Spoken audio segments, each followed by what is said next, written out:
भारत माता शिव शक्ति अवतार ओम मंडली सच्ची गीता मुरली 7 जुलाई 2025 प्रातः क्लास है। रिवाइज डेट है 20 मार्च 1968। ओम नमः शिवाय। बाबा ने कहा, प्यारे बच्चे, भक्ति मार्ग में कितना गायन पूजन चलता है, मिलता कुछ भी नहीं है। त्योहार आदि सभी इस समय के हैं जिनका गायन चला आता है। अर्थ कुछ नहीं समझते, कोई भी पावन नहीं बनते। बाप तो कहते हैं पुराना सुना हुआ ज्ञान बुद्धि से निकालो।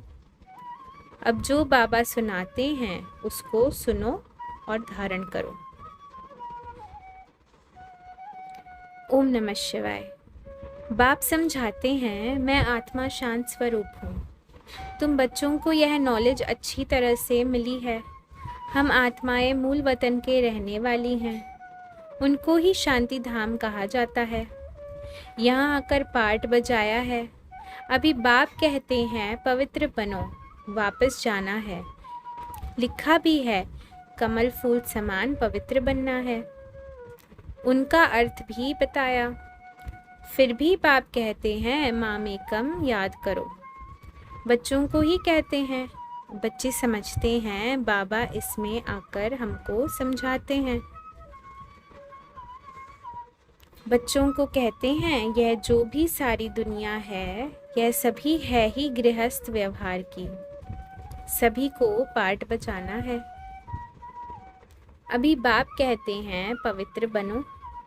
अपवित्र बनने की दरकार ही क्या है, जबकि बाप कहते हैं कमल फूल समान पवित्र बनो। गृहस्थ व्यवहार वालों को ही कहते हैं।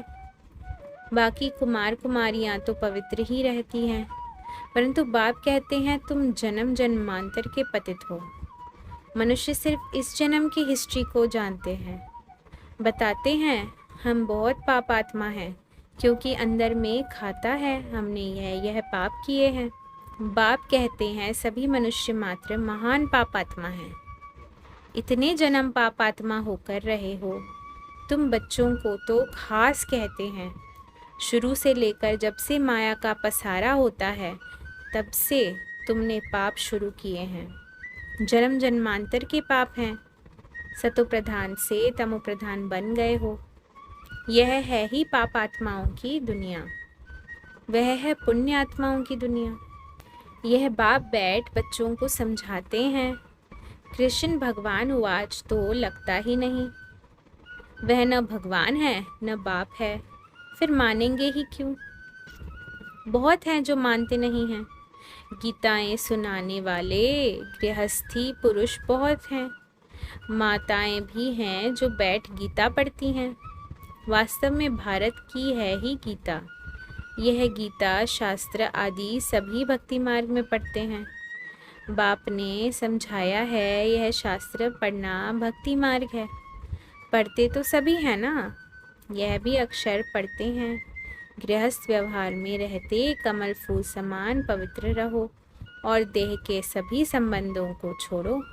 यह भी पढ़ता था, परंतु समझता कुछ भी नहीं था। इसलिए कहा ही जाता है पत्थर बुद्धि। पारस बुद्धि और पत्थर बुद्धि में फर्क तो है ना। सतयुग में होते हैं पारस बुद्धि। सत के संग से तुम पारस बुद्धि बनते हो। अभी तुम सत्य अर्थात बाप के संग में बैठे हो। नई दुनिया स्थापन होती है। बीज जब बोया जाता है तो पहले एक से शुरू होता है।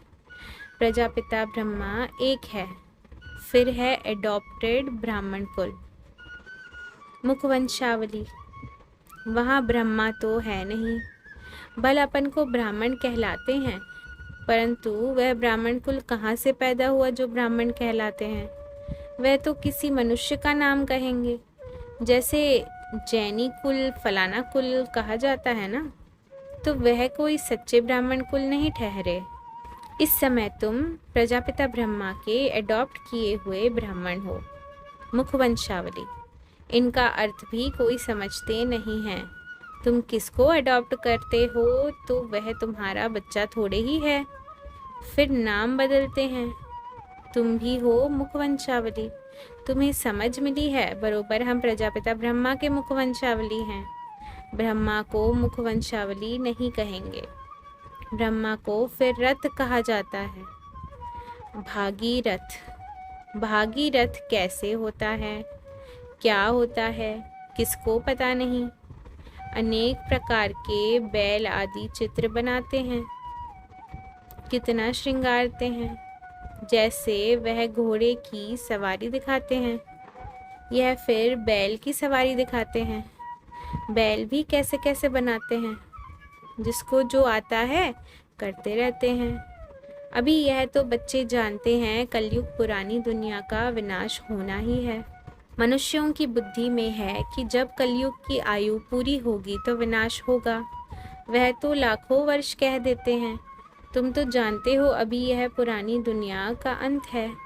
स्कूल में, प्लेन में फिर वह लोग 2 गोले दिखाते हैं, यूरोप एशिया का अलग अलग दिखाते हैं। अभी तुम समझते हो सृष्टि का गोला एक ही है। सारी धरती समुद्र पर खड़ी है।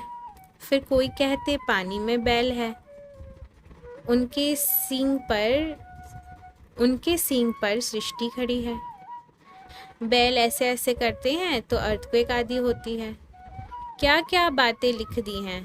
कहेंगे फलाने शास्त्र में यह लिखा हुआ है, फलाने में यह है। बाप तो कोई भी शास्त्रों पर रेफर नहीं करते हैं। बाप तो कहते हैं पुराना सुना हुआ ज्ञान बुद्धि से निकालो। अब जो बाबा सुनाते हैं उसको सुनो और धारण करो, बाकी हियर नो इवन। तुम समझते हो अंधश्रद्धा वाला ज्ञान सुन के दुर्गति को पाए हो, इसलिए पुराना ज्ञान भूलो। ऐसा कहने से भी इस पर बिगड़ते हैं। कोई ठीक रीति समझ जाते हैं, कोई नहीं समझते हैं। जिनको समझने का होगा वही समझेंगे। ढेर के ढेर मनुष्य हैं। तुम बड़ो बड़ो नामी ग्रामी से ओपनिंग आदि कराते हो कि कुछ समझे, परंतु वह कब समझेंगे नहीं, क्योंकि उन्हों की तो अभी राजधानी है ना। अपने सॉवरेंटी पिछाड़ी ही बहुत लगे हुए हैं। उन्हों की बुद्धि में यह ठहर न सके। इसमें तो सभी कुछ भूलना होता है। फिर भी हो सकता है कोई निकल पड़े, जिनको बाप का परिचय मिले और समझ जाए कि अभी तो बाप को ही याद करना है। समझते हैं फिर भी कह देते हैं फुर्सत नहीं है। तो समझा जाता है मुश्किल ठहर सकेंगे। दिन प्रतिदिन हंगामा बढ़ता जाता है। पाकिस्तान की लड़ाई, चीन की लड़ाई लगती तो फिर बुद्धि उस तरफ ही चली जाती है। तुमको तो पता है यह सभी छोटी छोटी लड़ाइयाँ हैं। जब विनाश होना है तो बहुत बड़ी लड़ाइयाँ लगेंगी, फिर यह राजधानी स्थापन हो जाएगी। इन बच्चों की, इनकी लक्ष्मी नारायण की भी डिनाइस्टी थी ना, तो इसमें भी लिखना चाहिए सूर्यवंशी डिनाइस्टी अथवा घराना। इसमें डिनाइस्टी अक्षर नहीं है, यह भी भूल है। देवताओं का घराना था। सिर्फ एक ही नाम देने से दूसरों का पता नहीं लगता है, इसलिए डिनाइस्टी ज़रूर लिखना चाहिए। तुम घराना स्थापन कर रहे हो, माला बनती है ना। अभी बच्चे एक चित्र ले आए हैं जिसमें दिखाया है राजाओं का ताज कैसे छीना जाता है।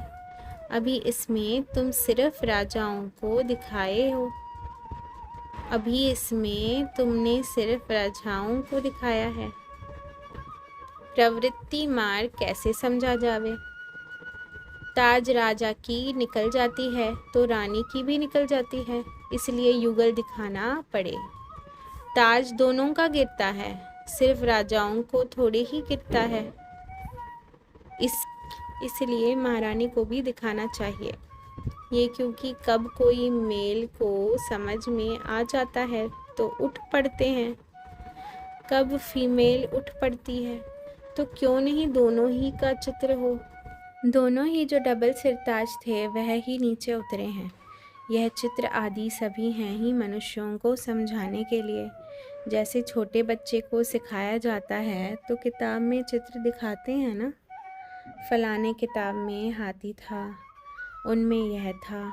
अभी तुम जानते हो यह हमारा देवताओं का घराना फिर से स्थापन होता है, तो दोनों का नाम लेना होता है, तो माताएं भी खुश होंगी।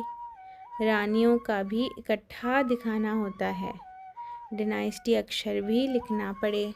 यह भी तुम जानते हो 8 जन्म राजा रानी का, तो ऐसे ऐसे बच्चों का ख्यालात चलना चाहिए। खास करके जो चित्र बनाने वाले हैं अपनी बुद्धि से बनाते हैं ना, ऐसे भी नहीं यह चित्र सिर्फ देखने से समझ जाएंगे। भल तुम सारी गाली में यह चित्र लगा दो, परंतु जब तुम समझाओ नहीं तब तक कुछ भी नहीं समझेंगे। यह समझेंगे ही ब्राह्मण बच्चे, जिनको सृष्टि के आदि मध्य अंत का नॉलेज है। भल करके पढ़ते हैं, पवित्र बनो, योगी बनो, सन्यासी किसको कहे भी, परंतु ऐसे नहीं कहते हमेशा के लिए पवित्र बनो।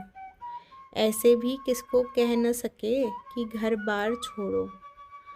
जिनको घर बार से वैराग्य होता है वह जंगल में चले जाते हैं। तुम तो इस सारी दुनिया से वैराग्य दिलाते हो। इस दुनिया में अभी रहना नहीं है, यह छीछी दुनिया है। नया घर और पुराना घर भी समझाया जाता है, उनका है हद का वैराग्य, तुम्हारा है बेहद का वैराग्य। बाप का तो है ही प्रवृत्ति मार्ग, कितना बच्चे वाला बाप है, वह निराकार यह साकार। ब्रह्मा को तो ज़रूर सभी संभाल रखनी पड़े। बाप बहुत बच्चे वाले ठहरे तो उनको क्या गृहस्थी कहेंगे? नहीं, गृहस्थी कहा जाता है उनको जो विकार में जाते हैं। सतयुग में तो पवित्र गृहस्थ आश्रम था, बाप ने पवित्र गृहस्थ धर्म रचा। फिर रावण राज्य में अपवित्र हुए हैं। फिर बाद में जो धर्म आते हैं अपने समय पर वह वृद्धि को पाते रहते हैं। यह वैरायटी धर्मों का झाड़ है ना। यह भी तुम समझते हो, मनुष्य तो बिल्कुल ही पत्थर बुद्धि है। जानवर के आगे रत्न क्या रखेंगे? पत्थर बुद्धि, आसुरी बुद्धि कुछ भी नहीं समझते। तुम म्यूजियम में कितना समझाते हो, कोई तो ऐसे ही चक्र लगाकर जाते हैं, कुछ भी समझ न सके। गीता पढ़े हुए होंगे तो बुद्धि में कुछ बैठेगा, कहेंगे बरोबर यह तो गीता में भी है। देह सहित देह के सभी संबंधियों को छोड़ माम एकम याद करो तो विकर्म विनाश हो। यह गीता का ही अक्षर है, इसलिए बाप कहते हैं गीता पढ़ने वाले को टच हो सकता है, यह अक्षर याद आएगा। बेहद का बाप कहते हैं देह के सर्व धर्म को त्याग, अपन को आत्मा समझ माम एकम याद करो तो तुम्हारे विकर्म विनाश होंगे। यह तो बिल्कुल एक्यूरेट बात है। तमोप्रधान से जब सतोप्रधान बने तभी वापस जा सके, यह मुख्य बात है, घड़ी घड़ी याद आना चाहिए। सतोप्रधान पावन बनने बगैर वापस शांति धाम जा नहीं सकते। यह भी समझेंगे कौन? जो दुखी होंगे। साहूकारों की बुद्धि में नहीं बैठेगा। यहाँ कब बड़े आदमी को देखा, उठावेंगे ही गरीब, क्योंकि वह दुखी हैं। गरीब को ही विश्व का मालिक बनाने के लिए रास्ता बताएंगे तो खुश हो जाएंगे। बड़े मर्तबे वाले को यहाँ आकर बैठने में ही लज्जा आती है। बड़े बड़े मिनिस्टर्स आदि की बुद्धि में नहीं बैठेगा। प्रॉमिस भी देते हैं हम फलाने टाइम माउंट आबू में आकर समझेंगे, फिर आते ही नहीं। भाग्य में नहीं है तो माया प्रॉमिस भी भुला देती है। क्यों आकर तुम्हारा टाइम वेस्ट करे? माया वह करने नहीं देती। ड्रामा में ही नोंद ही ऐसी है। तुमको पूछना चाहिए कब गीता पढ़ी? तुम किसकी पूजा करते हो? बाबा ने कह दिया है जो देवताओं के पुजारी हो, गीता पढ़ने वाला हो, उनको समझाओ। भक्ति मार्ग में कितना गायन पूजन चलता है, मिलता कुछ भी नहीं है। त्योहार आदि सभी इस समय के हैं जिनका गायन चला आता है। अर्थ कुछ नहीं समझते, कोई भी पावन नहीं बनते। राखी का अर्थ भी समझ नहीं सकते हैं। तुम भी ब्राह्मण हो, वह हैं जिस्मानी ब्राह्मण, तुम हो रूहानी। तुम भी दान लेते हो, ब्राह्मण बन फिर ब्राह्मण से देवता बन जाएंगे। ब्राह्मण है प्रजापिता ब्रह्मा के बच्चे, ब्राह्मण चोटी कहा जाता है।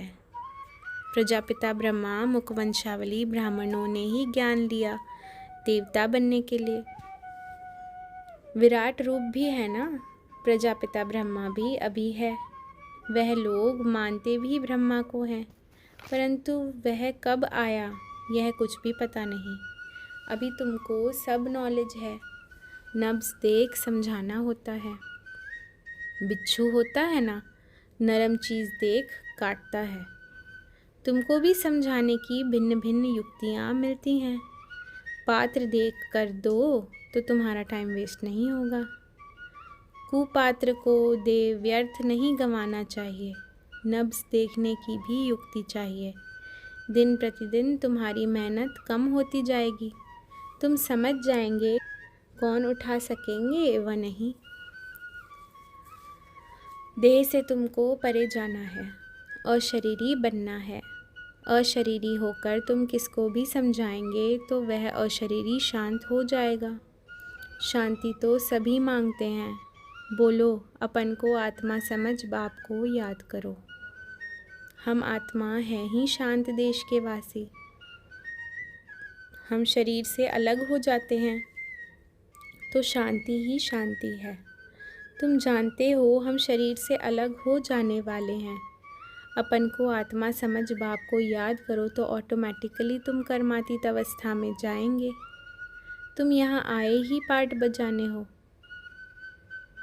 सबसे जास्ती तुमने पार्ट बजाया है, इसलिए तुम ही तमो प्रधान बने हो। अभी फिर सतो प्रधान बनना है। भक्ति मार्ग में कब सतो प्रधान बनने के लिए बताएंगे ही नहीं। जो एवर सतो प्रधान हैं वही रास्ता बताते हैं। यहाँ तो सभी सतो प्रधान हैं, वह क्या रास्ता बताएंगे। सतो प्रधान तो एक ही बाप है। वह कहते हैं अपन को आत्मा समझ मुझे याद करो।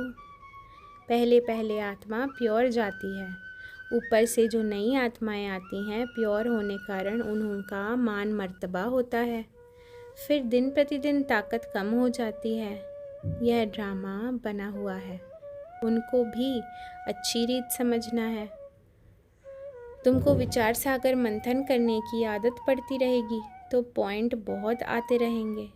सिर्फ वाणी पर भी आधार नहीं रखो। विचार सागर मंथन तो तुमको करना है, बाप को नहीं। यह बाप भी विचार सागर मंथन करता है ना, तुम भी पॉइंट निकाल सकते हो। यह है tower of silence, tower of purity. आगे चलकर यहाँ कोई अपवित्र आ नहीं सकेंगे। आगे चलकर यहाँ कोई अपवित्र आ नहीं सकेंगे। एक कथा भी है ना इंद्र सभा का, वह समय आएगा पतित को बैठने नहीं देंगे। कहाँ पतित बगुला, कहाँ पावन हंस। इस सभा में पतित को आने अलाउ नहीं करेंगे। अच्छा, मीठे मीठे बच्चों को याद प्यार और नमस्ते। हम रूहानी बच्चों की रूहानी माता पिता बाप दादा को याद प्यार, गुड मॉर्निंग और नमस्ते। धन्यवाद बाबा, आपका पद्मा पदम धन्यवाद। आज का वरदान है बाप दादा के श्रेष्ठ श्रृंगार भव। बच्चों को बाप के सिर का ताज, गले का हार कहा जाता है, इसलिए आप बच्चे बाप दादा के श्रृंगार हो। आप तो ब्राह्मण कुल का भी श्रृंगार हो, अपने घर शांति धाम का और विश्व का भी श्रृंगार हो, क्योंकि विश्व ड्रामा के अंदर हीरो पार्टधारी, विशेष पार्ट बजाने वाली श्रेष्ठ आत्माएं हो। तो क्या सदा अपने को ऐसे श्रेष्ठ श्रृंगार समझते हुए चलते हो? अच्छा, ओम नमः शिवाय।